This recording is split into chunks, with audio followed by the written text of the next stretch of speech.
26 жыл Түймебай Өстеміров атындағы 3-б сынып оқушысы Әбдәшім Асылзат Мұқағали Мақатаевтың «Үш бақытым» өлеңі.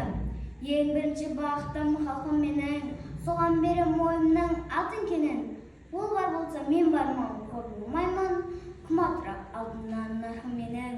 Ал екінші бақытым тілім менің, тас жүректі тілімнен түңілмедім. Кейде дүниеден түңілсем де, қасиетті тілімнен түңілмедім. Бақытым бар үшінші отан деген, Құдай кім десе одан берем. Оты сөнген жалғанда жамбарсың ба, ойланбай кел дағы отау менен.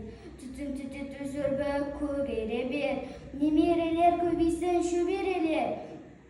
Жадыңда ұста жақсылық күтпей кейсің, от емес оқ сұрасаң менен егер. Үш бірдей бақытым бар алақанда, мені мұндай бақытты жаратырма. Үш күн нұрын төгеді аспанымнан, алдай алып